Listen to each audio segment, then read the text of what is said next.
தமிழக அரசியல் களத்தில் திமுக காங்கிரஸ் கூட்டணி பின்னி பிணைந்து பிரிக்க முடியாத சக்தியாக இருந்து வருகிறது. வருகின்ற தமிழக சட்டமன்ற தேர்தலுக்கான நாட்கள் நெருங்கி வரும் வேளையில் எந்த கட்சி யாருடன் கூட்டணி வைக்கும், புதிதாக எந்த கூட்டணி விஸ்வரூபம் எடுக்கும் என்கின்ற அரசியல் ஆர்வங்கள் களத்தில் பரபரப்பை ஏற்படுத்தி வருகின்றன. திமுக கூட்டணியில் அங்க வைக்கும் பிரதான கட்சியான காங்கிரஸ் கட்சியில் உள்ள சில சீனியர் நிர்வாகிகள் ஆட்சியில் பங்கு வேண்டும், அதிக தொகுதிகள் ஒதுக்க வேண்டும் என்கின்ற வலுவான கோரிக்கைகளை வலியுறுத்தி கூட்டணிக்கு தலைமை வைக்கும் திமுகவுக்கு அழுத்தம் கொடுத்து வருகின்றனர். இந்த நிலையில் துறையூர் சட்டமன்ற தொகுதியில் திமுகவும் அதிமுகவும் சமீப காலமாக மாறி மாறி வெற்றி பெற்று வந்துள்ளன.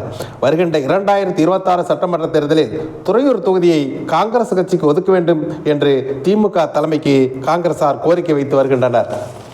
இது குறித்து காங்கிரஸ் கட்சியின் மூத்த நிர்வாகியும் துறையூர் தொகுதி காங்கிரஸ் பொறுப்பாளருமான மீசை பாண்டியன் அவர்களின் கருத்தை பார்ப்போம். வணக்கம். இந்திய தேசிய காங்கிரஸ் கட்சி பிரதான எதிர்கட்சியாக டெல்லியில் ராகுல் காந்தி தலைவராக இருந்துகிட்ருக்கிறாரு. அகில இந்திய காங்கிரஸ் தலைமை சிறப்பாக செயல்பட்டுருக்கு. தமிழ்நாட்டை பொறுத்த வரைக்கும் கட்சி 1967 அதிகாரத்தை இழந்ததுக்கப்புறம் இந்த துறையூர் தொகுதி, பழைய உப்பிலியாபுரம் தொகுதியில் மேட்டூர் பெரியசாமி அவர்கள் சட்டமன்ற உறுப்பினரானார். அதுக்கப்புறமேலு அதே காலத்தில் குன்னுப்பட்டி கருப்புசாமி நம்முடைய யூனியனில் சேர்மனாக இருந்தார். இந்த அதிகார காலத்தை தவிர காங்கிரஸ் கட்சிக்கு கை தூக்கி விட, தொண்டர்களுக்கு ஒரு பாதுகாப்பாக இருக்க, ஒரு அரவணைச்சு போகிறதுக்கு கூட்டணி கட்சிகள் மாறி மாறி கூட்டு இருந்தாலும் கூட்டணி கட்சி வேட்பாளர்கள்லாம் காங்கிரஸ் தொண்டர்கள் வெற்றி பெற செஞ்சுருக்கோம். எங்களுடைய பெரியவங்க எல்லாம் ராஜபால் நாயுடு, டிஜி ராஜபால் நாயுடுக்கு அப்புறமேலு வெங்கடேசன், ஆவுடையப்பன், சிவலிங்கம், ராஜமாணிக்கம், இப்படி முக்கிய நபர்கள் எல்லாம் இன்றைக்கி கட்சியை தூக்கி நிறுத்தி செஞ்சாங்க. இன்றைக்கி அவங்களுக்கு பின்னாடி நாங்கள் அவங்களுக்கு பின்னாடி இருந்த இளைஞர்கள் நாங்கள் முன்னாடி இருக்கோம்.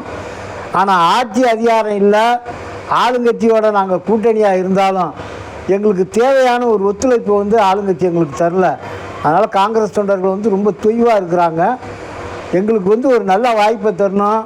இதுகால் வரைக்கும் திமுக அதிமுக மாறி மாறி வந்திருக்காங்க.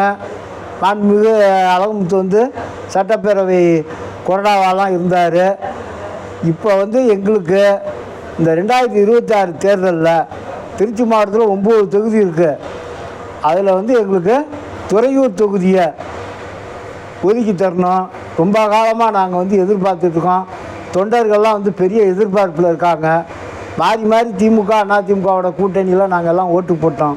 எங்களுடைய கட்சிக்கு நாங்கள் ஒரு ஓட்டு போடுற வாய்ப்பை மாண்புமிகு அண்ணன், நம்முடைய அமைச்சர், மாவட்டத்தினுடைய அமைச்சர் அண்ணன் நேரு அந்த வாய்ப்பை உருவாக்கி தருவார்னு நாங்கள் நம்புகிறோம். அவர் தலைமை செயலாளராக இருக்கிறாரு. இங்கே இருக்கிற அரசியல்லாம் பார்த்துக்கிட்டு இருக்கிறாரு. இங்கே காங்கிரஸ் கட்சியினுடைய செயல்பாடெல்லாம் அவருக்கு நல்லாவே தெரியும். அதனால் இந்த ஒரு வாய்ப்பை காங்கிரஸ் கட்சிக்கு 2026 தரணும். தந்தால் சிறப்பாக இருக்கும். உங்களுடைய ஒத்துழைப்போடு நாங்களும் வெற்றி பெற்றோம்னா எங்களுக்கு ஒரு சட்டமன்ற உறுப்பினர் இருக்கிறாரு அப்படிங்கிற அளவில் எங்களுடைய கட்சியும் வளர்ச்சி அடையும். எங்கள் தொண்டர்களும் ஒரு மகிழ்ச்சியோடு இருப்பாங்க. 2026 புது வருஷத்தில் வர இந்த தேர்தலில் காங்கிரஸ் கட்சியினுடைய எதிர்காலம் சிறப்பாக இருக்கணும்னு நாங்கள் நம்புகிறோம். அதற்கான வழிவகையை கூட்டணி கட்சிகள் எங்களுக்கு செஞ்சு தரணும். நாங்களும் தயாராக இருந்துக்கிட்டு இருக்கிறோம். அரை நூற்றாண்டு வருடங்களுக்கு பிறகு தற்போது மீண்டும் துறையூர் தொகுதியை காங்கிரசுக்கு ஒதுக்க வேண்டும் என்கின்ற கதர் கட்சியினரின் கோரிக்கையை மாவட்ட அமைச்சரும் திமுகவின் முதன்மை செயலாளருமான KA நேரு அவர்கள் நிறைவேற்றுவாரா? பொறுத்திருந்து பார்ப்போம்.